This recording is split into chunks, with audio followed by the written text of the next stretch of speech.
everyone today. Welcome to this panel discussion on education careers through global competence and service. We're really excited to have our panelists here today and to have you all tuning in with us. This virtual event is hosted by the Office of Third Goal and Return Volunteer Services at Peace Corps in conjunction with Worldwide Schools program. And we're excited to be finishing up International Education Week. It was a big week for everyone, and hear a little bit more from our panelists on what that means to them, benefits of education and intercultural understanding in the classroom, and get some questions from our audience to really dive deeper into your experiences and what they can do today. So before I turn it over to you all, we also have someone we have Mandy Manning in from, she's in Washington right now. So I'll let you all introduce yourselves in just a moment. But I'm Katie Heyman. I'll be moderating today. And I work with the Worldwide Schools program here at Peace Corps. And I would like everyone who is online today to look at your screen and you're able to write into the discussion any questions you have throughout the panel. And we're looking forward to hearing from where you all are tuning in from as well. So go ahead and write your name, where you're at right now, and why international education is important to you. So I'm going to go ahead and turn it over to our panelists to introduce themselves. And we will actually start with Mandy. If you could just tell us a little bit about you and your background in the education field and your service experience and why IEW is important to you. Okay. So my name's Mandy Manning, and I am the 2018 National Teacher of the Year. I currently teach in the Newcomer Center at Ferris High School in Spokane, Washington. And the Newcomer Center is a specialized English language development program for brand new immigrant and refugee students who know and understand very little English. So I get to be their first teacher here in the United States. And my experience in education, this is my 20th year. So I started as a paraeducator, but my real shot into education was through the Peace Corps, where I served 2 years in Armenia. And it gave me invaluable experience that I still use in my classroom today. And it opened my eyes, broadened my perspectives, and helped me to be open to different ways of being, thinking, and doing, which is the cornerstone of being a teacher. Thanks, Mandy. Celeste? Sure. Thanks for having me. Yeah. I'm Celeste Rodriguez Jensen. I'm the director of the School Ambassador Fellowship Program at the U.S. Department of Education. Our fellowship is for educators across the country, all of our territories, for any school-based leaders that have daily interaction with teachers and students. So sticking to our core of how we started, which was as the Teacher Ambassador Fellowship. This is my 11th year in education. I started as a middle school teacher in Philadelphia, teaching reading language arts, and I'll be talking about this a little bit later, but I was alternatively certified. So my undergrad is actually in communications and business, but through Teach for America, I went to Philadelphia, which, being a native Texan, was a total culture shock for me, from the South to the North. So I think it is one of many great routes somebody could take if they want to get into teaching, and stayed there for about 5 years and then migrated over to the department. International Education Week has been great this year. We held a Powered by Teach to Lead Summit for educators across the nation that were interested in figuring out how they were going to infuse global competencies into their schools, specifically focused on career and technical education, math and science, and apprenticeships. And so we did that on Wednesday, and then in the evening we held a Twitter chat to share a little bit about what we gleaned from educators through that interaction as well. Great. I'm Jody Olson, and I'm Peace Corps Director here in Washington, D.C. I got my bachelor's degree in education, in secondary education, did all my student teaching in a high school classroom in West Salt Lake. I then became a Peace Corps volunteer in Tunisia, where I taught English as a second language to 14-year-old boys who knew no English, and I didn't know French or Arabic. But We muddled through, and I learned a lot about teaching through those 2 years as a Peace Corps volunteer. I have taught at the university level throughout my career, and so I also have been involved in college teaching. Just to note that one reason when we talk about global competency and global education and its role even here in the United States is that we have 7,000 Peace Corps volunteers currently serving, and just about 1/2 of them are specifically in English, where we do a lot of TEFL teaching English as a second language. We do literacy training and teaching, and we do a lot of work with the youth, both young men, young women, in keeping students in the classroom, energizing them to stay within the teaching environment and the education environment, and giving as much access as possible to girls. That's great. Thank you all. We have you all have such different experiences, but they all tie together in this education field. And we want to start off with a few questions to get the ball rolling. If you have questions, make sure to go ahead and submit those on the side. So based on all your experiences, what are some trends that you see now today in global education? And we can start with Mandy. We'll go kind of in that order. So one of the most exciting trends that I'm seeing is via technology, because I'm a teacher of the year, I get to experience meeting and seeing what the other teachers of the year have been doing in their classrooms. And one of the things that has impressed me the most is the way that teachers have been innovative in using technology to connect students across the globe. It's really incredible when you hear about a project where a 5th grade classroom in Pennsylvania, and this is Michael Soskell, who's the Pennsylvania Teacher of the Year, but he takes his classroom and connects it with classes in South Africa or in other nations in Africa. And they communicate to each other, they learn about each other, and they focus on issues that are facing each community so that they can learn about the world. And then sometimes that transfers into a service project or something like that. And so I'm really impressed with that trend, because technology can sometimes isolate us, but I think when used well, it can also connect us across the world and help us increase our empathy, our compassion, and show us how connected we really are. Well, I'll build off Mandy's last point about compassion. What we have noted through many conversations over the years, both as the department was creating its global and cultural competence framework, and this week as we discuss International Education Week, is the need for building what I think people should just stop calling soft skills, and we should start calling adaptability skills. Being compassionate, having empathy, being good communicators, and being flexible.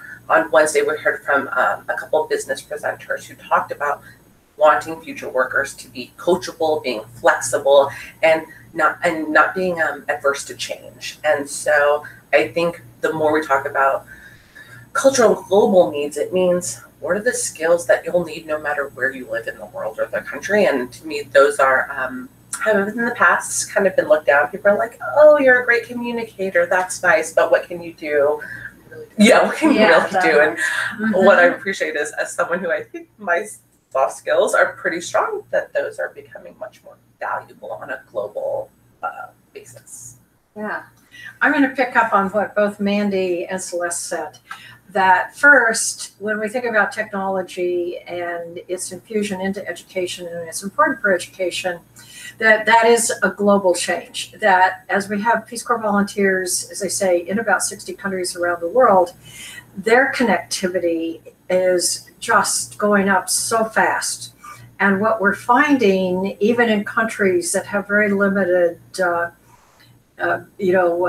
electricity, that with the solar panels and sort of the walking, talking computer network systems that work off of solar panels, that Peace Corps volunteers and the students in primary and secondary education are able to do a lot more online we're teaching them how to code. We're helping them interact with the internet, with getting resources that never would have had before.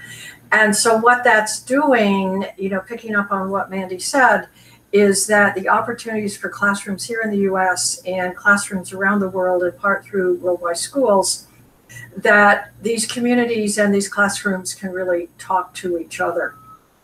And I think one of the elements that's really exciting about that, as we watch the diversity in public schools here in the United States, knowing that over half of all students in public schools now do represent the non-white diverse backgrounds that are important to whom we are as Americans, that this gives opportunities for them to see, students to see all the different ways that education is part of the globe and part of Asia, part of Africa, part of Europe, part of Latin America, and all that way that we can connect that we never thought we could do before. And I want to pick up on the compassion part, that what we're finding is we say, what is it that makes a difference when we have an educator, in this case a Peace Corps volunteer, and a community project and or a school? What people comment on is the process. That it's really important that you're teaching all that vocabulary in English, for example. But as important, if not more important, is what is that communication back and forth? How are you as a teacher connecting with the students? How are you supporting and being present for them?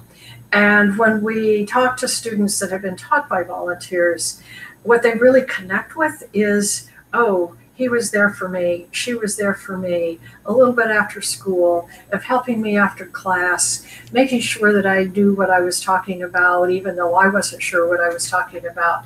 So those informal skills, those flexible skills are key, and we really try to emphasize them through our Peace Corps programs. Yeah.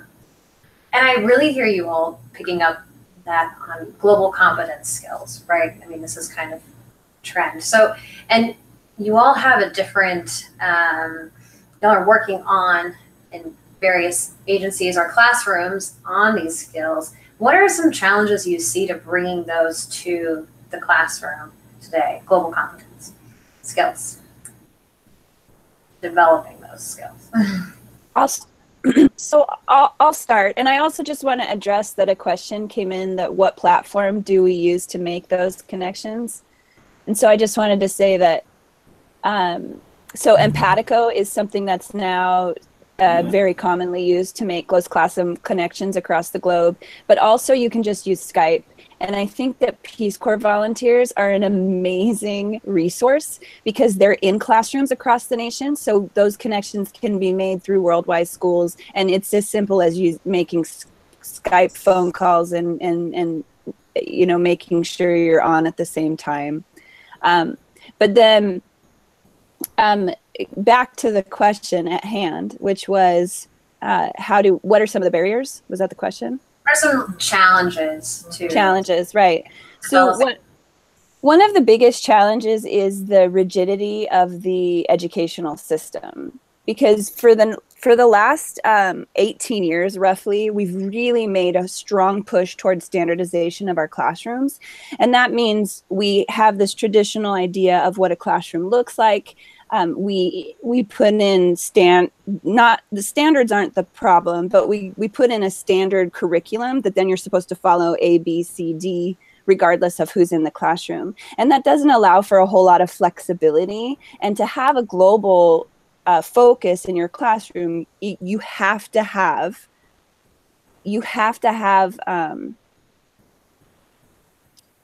the flexibility to be able to infuse those pieces instead of having to follow a curriculum with fidelity. And then I think also one of the pieces is that a lot of our curriculum is very specific on how it talks about culture and global issues. And there's a struggle with connecting the history to the present. And that's such an important connection to make.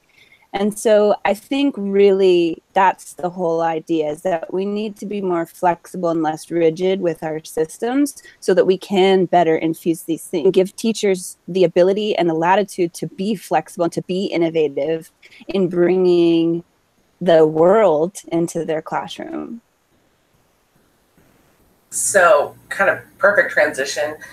You know, the department, we've talked a lot about rethinking schools. How can we be more innovative? And one of the biggest challenges that we often hear from teachers, including on Wednesday night during our Twitter chat, was the rigidness of time. That you want to connect to somebody from another country, but it takes time to plan, to connect, for networking, and that we still have a very traditional idea of what a teacher's role is and what their schedule looks like. That doesn't really allow for us to be creative and make those connections worldwide. I think the other item I was going to say before Mandy, I was like, yeah, Mandy, right on it. I totally agree with you there. Is kind of a lack of awareness of what resources are out there. If you're not already following at Go Global Ed, it is our international foreign language grant office, and they're constantly sharing out who their grantees are, resources, and so trying to get connected, I think, is a really hard piece. I mentioned the competencies framework earlier for global cultural competencies, and that internally we do a lot of work around making sure people are aware that there is this kind of broad benchmark that can help schools and teachers if you're trying to figure out, well, how does this apply to me if I'm a pre-K teacher? We've got something for you. How does this apply to me if I'm an adult? Well, here's what you should be striving for. And so we often see, especially in rural areas and Native American communities, it's hard for us to reach people with those resources. I agree with what both of you have said about time issues and creativity. Having not been in the classroom recently, but appreciating that, how do we create that opportunity for creativity even in the very sort of rigid subjects that we're teaching? And the question that I think about and I try to ask is, when it is a math problem, do I create the math problem that involves an experience that's from another country or a different culture or crossing a language? When it's a science issue, when it's an environment issue, that the creativity is, how can I, as the teacher, think about it from a different country or a different culture or a different language or a different kind of environment, so that the students are challenged to not think about it just in terms of the town or the city that they're living in now, but then how do I take that town and city where they're living now and say, okay, well, let's put it in South Africa, let's put it in Ecuador. And even if I, the teacher, have not been to those places, this is where the resources that I think are pretty much available to even get some photos of it or to get a story about it and bring that story into the conversation and challenge the students to say, and how does this affect you? Or how do you think about this issue now that we're looking at it from a Central American perspective or a Latin American perspective? And even let the students, I think, help drive that intercultural conversation. Because I think they then, the students, again, because of the diversity we have in the classroom, how do they share their own diversity with each other in a healthy, open environment? And we just saw a question come in about the tools that are giving you success in doing these things. What are some of those that you've seen or that you have? I know each of us coming from different departments and different places probably have a lot of tools and resources. So what are some that you're seeing or you use? Mandy. Well, I was going to let Mandy go first. Let me just do a quick piece. Because we can go back. Okay, because I'm doing the advertisement part. Yeah. That for any teacher, go on the Peace Corps website, go particularly to Worldwide Schools, but even go to the part of, do you want to be a Peace Corps volunteer? Because our website and all the aspects of the website are designed for the stories about culture, the stories about countries, the stories about adjusting, the stories about making a difference when you are totally unfamiliar with where you are. And teachers can just draw on examples, draw on the photos. Just pick apart our website and use it every way you can.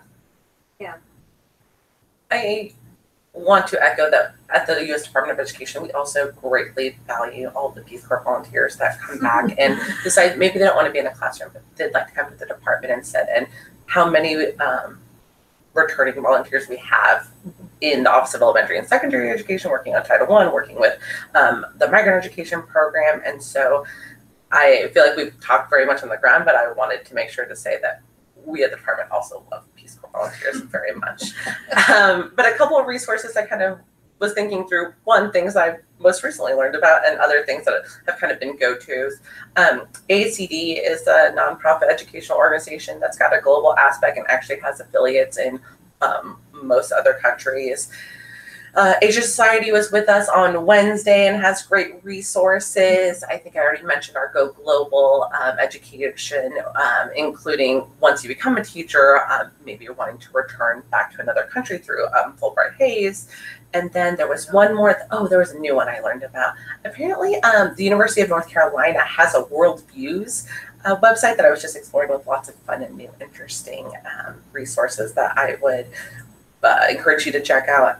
And actually, my very last one is going to be that I love the Library of Congress. Yes. And the materials and artifacts that you can use that are true to life and pictures, because I do think visuals are really important. And I'm going to go STEM, even though that's not my background. It's really reading. That's why I said Library of Congress is checking out what the NASA educators have as well, because NASA is such their work is so international that it's a little, I feel like it's very organic for them to have those resources. And so that's the last one I'll throw out. We did have, just to plug, a NASA downlink. Peace Corps did one with NASA, and they had great, they had a returned Peace Corps volunteer, Joe Cabo there, and so they were putting out a lot of great educational resources. So we saw a lot of those. Yeah. And I just want to point out so those are all amazing resources. And then there's also the National Network of State Teachers of the Year, which is the NNSTOY, because there are state teachers of the year in every single state, and they are always willing to come and help and talk and go through issues. And a lot of them have a global connections. So, and I already mentioned before Empatico, which helps to connect classrooms across the globe. That's mostly for elementary, but again, for high school, you can use Skype. But I don't want to downplay the resources and the tools you have in your immediate community, because you have the resources of other educators who are doing incredible things that you might not know that they're doing. So it's simply as easy as opening and going out and communicating with one another and finding out what these amazing things are. Because I know in my own school, there are some incredible things happening in the project-based learning classes where they're talking about modern migrations, and then connecting that with the actual cultures that are, because you also have resources through students, because we do have such diverse school communities now. There are schools that really we should be tapping into that and helping our kids make connections with one another, because the closer you are to your home, the more real it is. So there are global communities right in our own schools, and we can help one another to tap into those resources. The last tool that I want to talk about, the tool that we should all be using in order to succeed in this global endeavor, is seeking experiences that challenge. And you can seek those experiences by becoming a Peace Corps volunteer, or you can seek those experiences exploring your neighborhood, your town, your community, your state, other states and communities, because the more we're exposed to one another, the more open we are to those global perspectives, and the more willing we will be to bring them into our classrooms and share. Let me just pick up, because Mandy, you gave me a quick idea, that when I did a couple of years ago, I was teaching at a university, and my students, I gave them this challenge because we were talking about cross-culture social work. And so I had them go through the Millennium Challenge goals, which is, on the UN website, and it was very quick and easy to see what they are. And then I asked them to use their smartphone and choose one of those challenge goals, go into their own neighborhood and take about 3 or 4 photos of what that particular goal might be, whether it's water or health or environment or education, and take pictures in their neighborhood that represented that and where the neighborhood was in relationship to that goal, and then to just write a couple of paragraphs about what that meant. How did that neighborhood piece represent that Millennium Challenge goal? And what I found happening among the students was this incredible sort of acknowledgement of, oh my heavens, what we talk about globally is right here 2 blocks from my house. And that I had walked down the street 15 times over this last year, and I never noticed whatever this object was that reminds me and is important to that global challenge that people all around the world are facing.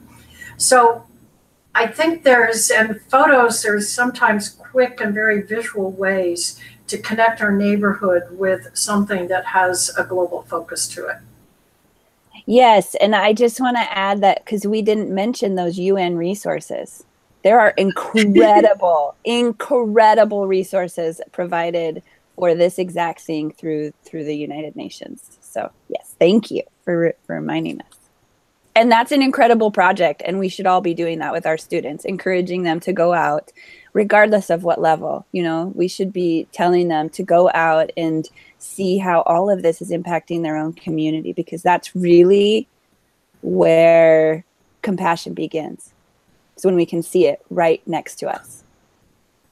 And I think you've all mentioned, you know, an example of that like immediate connection that you have to give learners or groups or students to really bring it into their world. So what do you think global education is contributing to right now or improving the world? Well, I can take this one first. I mean, so people are probably not super familiar, but the mission of the department specifically calls out these global and cultural competencies as a way to create equity. And I truly believe that as we become more diverse and walking outside, especially we are in DC, running into people from all over the world speaking a lot of different languages, that it's making us more globally competent and competitive. And I'm going to use BMW for an example, mostly because my husband has worked there for several years as an automotive technician. It is a German company with organization and major headquarters in 3 cities here in the country, including up in New Jersey.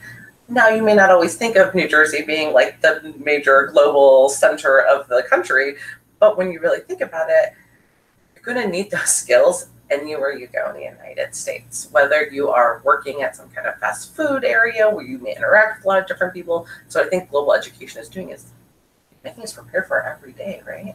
Mm-hmm.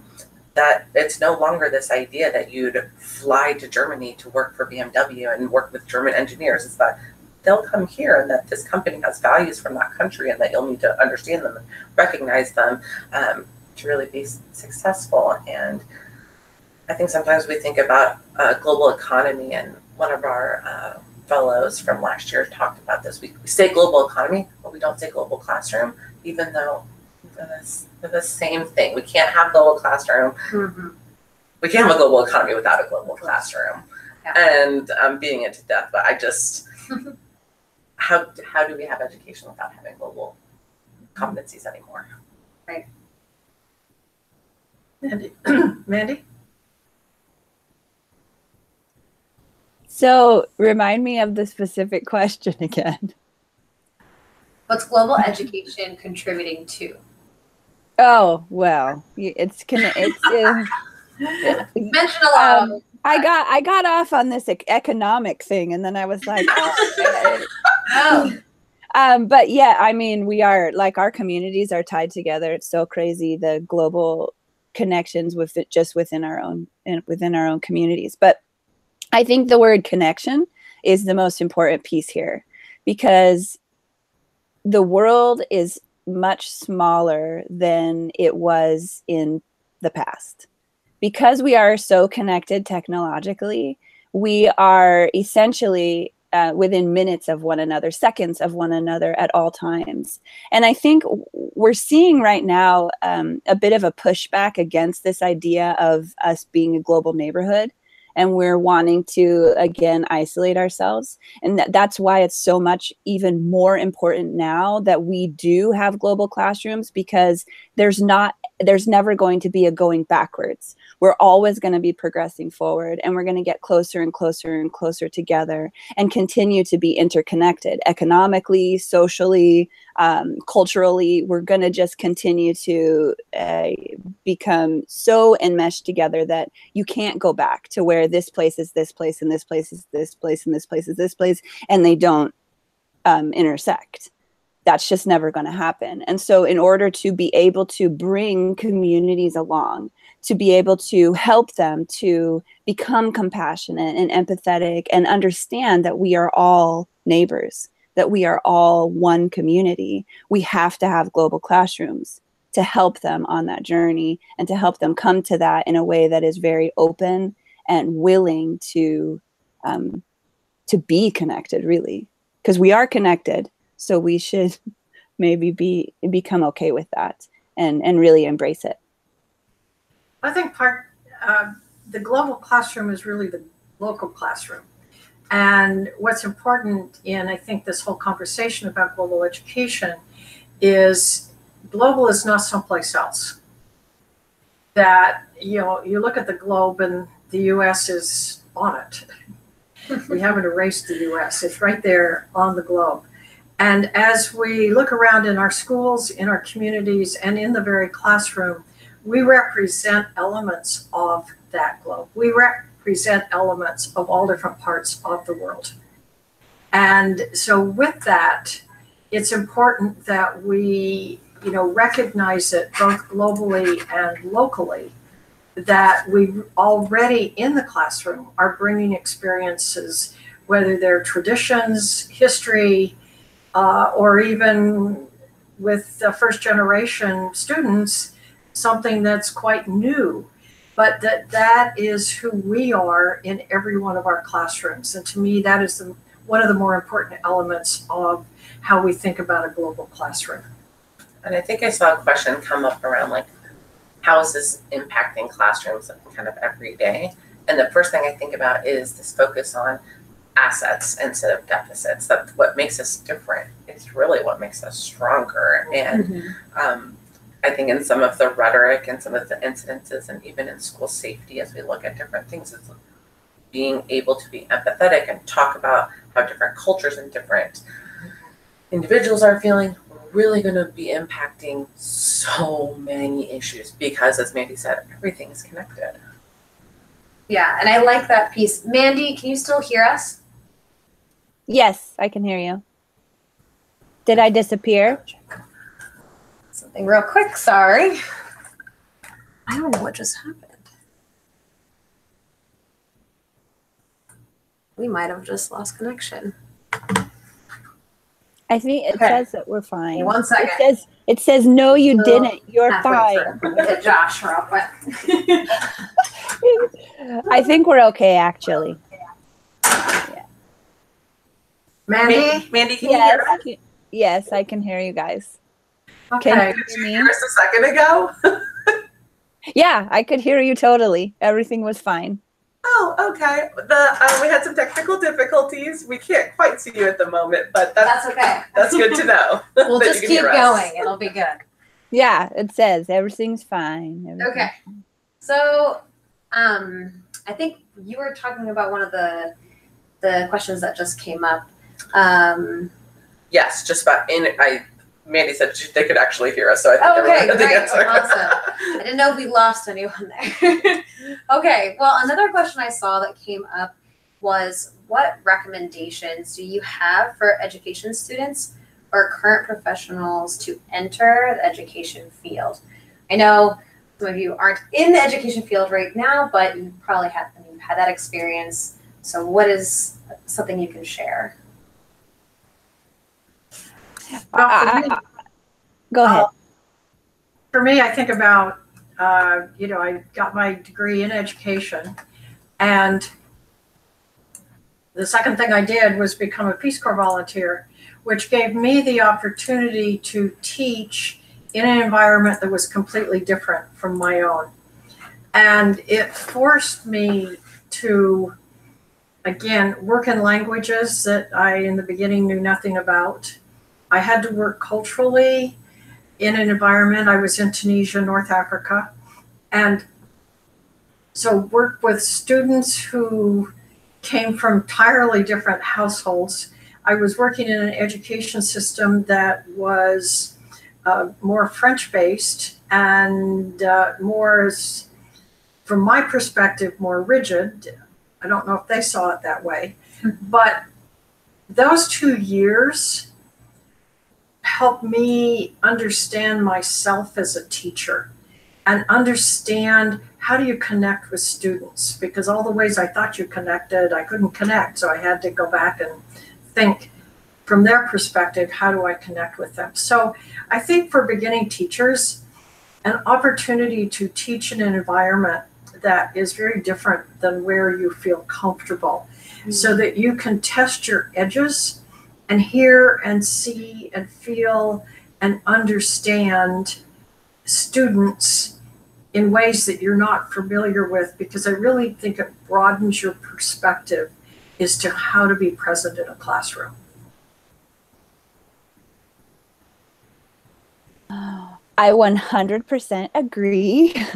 Because I had the same experience. I went into I hadn't intended to be a teacher, but when I went into the Peace Corps, that really showed me, number one, I had so many challenges myself, adapting to life and adapting to this new environment, and then to try to connect with this community of kids who is a completely different culture. And I think having to reach across difference and seek those connections, because our purpose as educators to help kids believe in themselves and to see their potential and reach that potential, and to have to do that with a bunch of kids that they're different from yours is a really invaluable piece to being a teacher, especially going beyond, because it's like what Celeste was saying about going from growing up in Texas, but then teaching in, I can't remember what place, but Philadelphia, like that's those are totally different cultures as well. I know that going from Washington State, then to Armenia, then to Texas, because Texas is where I became a certified teacher, was also this huge, and everybody did things differently.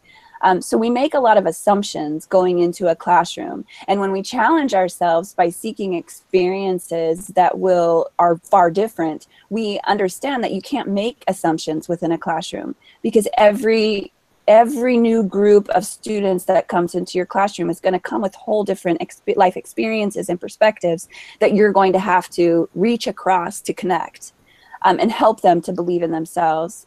And so it's seeking those experiences. But I would also say that you not only need, because in a teacher preparation program, they often focus a lot on lesson planning and content. But when we step into a classroom, it's not really about lesson planning and content. It's about connecting with kids. It's about teaching kids. We're not teaching them science, we're teaching human beings. And so I would really encourage anyone who is looking into being an educator, because it is such an important career and it has such an impact on humanity, that go into as many classrooms as you can. Make sure that you can connect with all different kinds of people, because it's not about beautiful lessons. It's not about organization. It's not about really understanding your content. It's about understanding human beings and being willing to be open to connect with them. And so make sure that is something that you really have a passion for, because you have to be first interested and the kids who come into your classroom and be willing to meet them where they are. And the only way to do that is to be open. So we're focusing on people with an education background, So or a little bit of both? a little bit of both. You can go wherever you'd like to go. Okay. Because as we talk about kind of global competencies, I think the meccas of urban cities, it is and it isn't a little bit easier. One, because of just access to resources. So as you're coming back, I'd really urge you to look into rural areas, that communities are generation after generation staying in the same community and are not having a lot of different people come in, that a Peace Corps volunteer could do a lot of good in a school like that. And if you're thinking, oh, I don't know that I could afford to live in the middle of nowhere, Alabama, I'd remind you that teachers do get teacher forgiveness staying in Title I schools. It's actually quite substantial for any STEM educators. So if your undergrad was in a STEM field, or it doesn't even have to be in undergrad, it's that you are currently teaching in a STEM field, it could help with school loans. There is forgiveness for in the humanities, reading, language arts area too. It's not quite as much, but I'd encourage you to look into those rural areas. I think need more of a global lens and people that have gone out and seen the world. If you don't have an education background, you're like, yes, I want to come back and be a teacher, which yes, you totally should. Yes. I mentioned Teach for America earlier, but I'm going to mention a couple things across the country. One, Teachers College in New York, I know, loves having Peace Corps volunteers come back to them, and they do have a great focus on global education, specifically around social studies. And I think if you go visit their website, they even have a few stories of Peace Corps volunteers that have gone through their program. In Texas, the regions support alternative certification for anybody that would like to become a teacher, but specifically they're in great need of STEM and bilingual teachers. And I know traditionally you think Texas, maybe Spanish, but that's not true. They also need Russian and German and I believe Chinese Mandarin. It's a really diverse state. And so if you're thinking about getting alternative certified and you want to head back to a specific state, I don't know that everybody knows this, but every single state has a different teacher certification requirement. Some states have reciprocity, but not as many as we wish we did. There is no national teacher certification. So if you're like, I'm going to go back home to North Carolina, check out North Carolina's education requirements for becoming a teacher, whether it's certain tests or having a certain amount of practicum time and residency time. And then I'm going to flip-flop all the way around. I probably should be reading off my notes a little bit better, but if you already have an education background and really want to stay in an area with a global lens, DODEA always needs teachers, and you can find those jobs through usajobs.gov. So I've said a lot about teaching, but there are plenty also of education nonprofits doing this great work. And there's so many, but I'll throw out ASCD again, and National Board and Education Trust and Teach Plus and E4E. So many need staff members that understand what it means to be teaching and those diverse needs. And so if you're like, I want to see an education, but maybe not specifically in the classroom, I'd encourage you to Teach to Lead as a department's initiative, and we have 170 supporting organizations, and they run the gamut of different education orgs. So if you're like, I don't even know where to start, that might be a good place to start just to get a feel for all the different education orgs. And I think that was one of the questions that actually just came in of what new paths or careers are you seeing emerging in the field of education? So people who aren't wanting to go could do that, but anything else that you all would recommend, new educational paths? And you're all, Amanda, you're still an educator, but doing some other things with education. So any recommendations? I guess just very quick, I'm picking up on where you started right at the beginning, is that whatever field of education, the technology and the connectivity and the way young people and public school kids are so versatile in it, that we as educators also need to have some of our own versatility in it. And how do we use that effectively in the classroom with them? And it can cover all kinds of topics but it's giving them, helping students have that facility to interact and to find some of the resources themselves in that topic area. Because I see another question related to school gardens. And I just remember one of my students a couple of years ago did a whole paper on school gardens. And what he was able to do is just very quickly on YouTube, go find the school garden related to some work in Baltimore, a whole set of urban garden in Chicago. And then he was linking that with the urban gardening program that he found videos for in Kenya and in Nairobi. And so he was putting together what happens as a community resource as to what is an urban garden and a school garden. But he just pulled it together by going on YouTube and finding the examples of that. But I think we can help with some technology and just at least a comfort with it to encourage the students to do some of that reaching out on their own. I'll add on, so I mentioned at the beginning, I'm the director of the School Ambassador Fellowship Program. It used to be the teacher and principal one. But in recognizing that school communities are made up of not just teachers and principals, but school counselors, school psychologists. We're gonna have our first school psychologist this year, and really talking about the holistic view of a student and making sure that their mental health is met as well. So you could still be interacting with students on a daily basis and teachers and the community. Some districts have family liaisons as well. And so if you want to come back and put maybe your multilingual talents to work, I know that families need that aspect too, specifically translators in schools as well. Yeah. And then maybe you love research. Maybe you want to work for a group like the NAACP has an arm around education. The Learning Policy Institute has an arm in education research. We have our education arm research, the Institute of Education Sciences.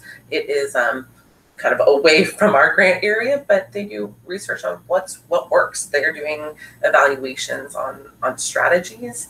And I'm trying to think of, I know, I was going to answer the question around videos. If you haven't already checked out on the Teaching Channel, they have tons of videos about a lot of different topics. Gardening's not ringing off the top of my head, but they have so many that I'm like, I bet if you gave them a look, you might find something. I'm just going to pick up on that same question about other career opportunities and do a shout out for my own profession, social work, that goes along with teaching, that increasingly, as you said, mental health professionals in schools are becoming extremely important. And I know that a lot of the graduates in social work where I was teaching would go into school social work. And that is, from a management perspective, as well as literally being a clinical social work in an education setting. I also want to note public health and nursing and the physical health and some of the epidemiology health issues within education are growing in very important areas, so that one can come in with a mental health background, with a physical health and or a public health background. And I think there's a lot to offer. And we see a lot happening in education in those particular fields. That's great. Mandy, do you want to add in there? I think you guys have mostly covered it, paths. I mean, and there's also things like if you have the ability to have a position that is a few less hours and not in the pay is a little bit less, is to be a paraeducator, which is in a sense an instructional assistant, where you're working usually in a special education classroom, but also sometimes with English language learners, where you are helping in the classroom. You're working one-to-one with students. You are also an instructor, and it's in a really, really important position, and we always need really good, dedicated people to do those jobs. And I would also say that every single position within a school building is an educator. And so anything that you're interested in, you could work in the front office and you're still touching students' lives, making an impact on them. And you could be that kind, compassionate, committed, caring adult in their life, even if you're not a classroom teacher. So there's so many options. And also, of course, outside activities, there are different organizations that work with youth outside of the school building, get involved with community centers, all of those types of things as well. I think anything has the potential to be connected to education. So those are my 2 cents. I love it because so many things touch the education field. And I mean, even I have friends who do videography and photography that are educational purposes, working for National Geographic or other outside organizations that aren't in the classroom. So I think that's really important. I just was noticing a question that just came up about what I wish I had known before I had gone into education. And I want to pick up on what Celeste said, because what I wish I had known was what you just said earlier on about compassion. That as I was going into the education field, I was in sociology and history, and so I taught history before I went in the Peace Corps. And I was so focused on the topic, and I was so focused on, some of the elements that you said, Mandy, about, getting through a particular curriculum. And I hadn't appreciated before I went into the field that it is about compassion. It is about the person. It is about the human beings that are sitting in front of you, and who are you with them. And it took me a while to learn to appreciate, to sort of let go of being such a technical expert that was not having much value without the humanity and without the generosity of spirit as one human being to another human being. Yeah, let's push that question to both of you. What do you wish you knew before entering the education field? Maybe you want to go first? Sure. So, I mean, I talked about it a little bit already, and Jody just talked about it some more, is that I wish I understood before I went in, and that, to be completely honest, because I went through an alternative route as well to become certified to be a teacher. So the first day I stepped into my very own classroom after the Peace Corps was my first day. Like I didn't even know what I was doing. I didn't even know how to read a teacher's edition of a textbook. And so I didn't even know what I was doing. So I immediately focused on the students. And I wish I'd known at that moment how important that was. Because for a good 9 years of my career, I had no idea why I had the impact I did in my classroom. I thought that my students were just magical and that I always had the best kids. And so the reason that they did so well, or they grew, or they learned, or we came together as a community or whatever, was because they were just awesome. And it wasn't until I did my national board certification and I understood that knowledge of students is the cornerstone of every single decision and movement and action that happens within a classroom.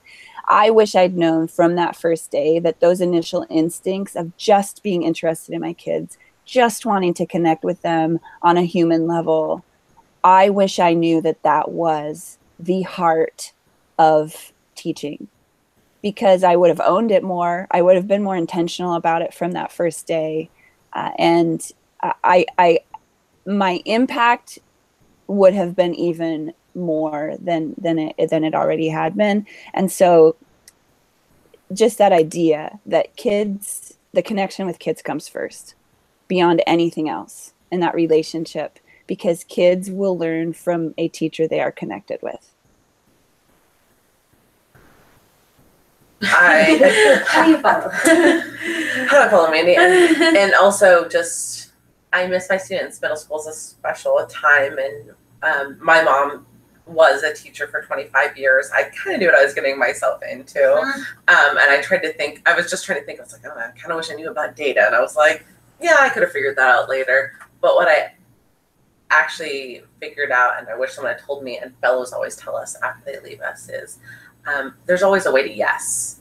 That like massaging messages, being creative, and not being willing to take no as the first answer.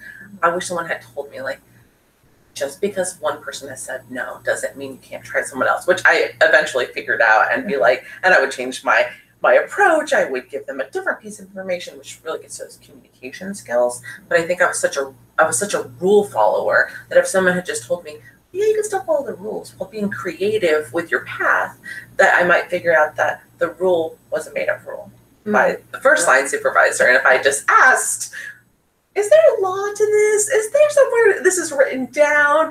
That asking those good questions can get you to a yes. And it's really about the kids, right? That my kids needed something. And I was going to figure out one way or another how to get whatever it is they needed. And I had the honor of getting to hear Mandy talk a little bit about that last week. And so thanks for the inspiration. Yeah.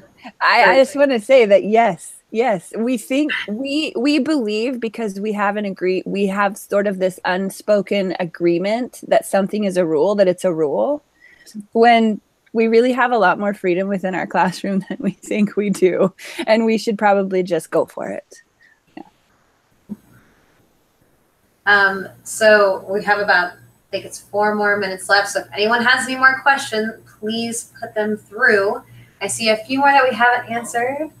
Well, the one about youth groups and community group leaders, Mandy and Celeste both noted that there's a little bit of rigidity in the classroom, but it's the community group leaders that have wonderful freedom. That's where the international or global photo voice projects, or having people put together, having kids and youth put together a particular video on an international topic, or having them, let's say, explore something environmental in the neighborhood and then say, let's look and see what that looks like in another country. It's where I think you can let your brain go to look at what is something here and then pick another spot in the world. What is it there? What are the similarities? What are the differences?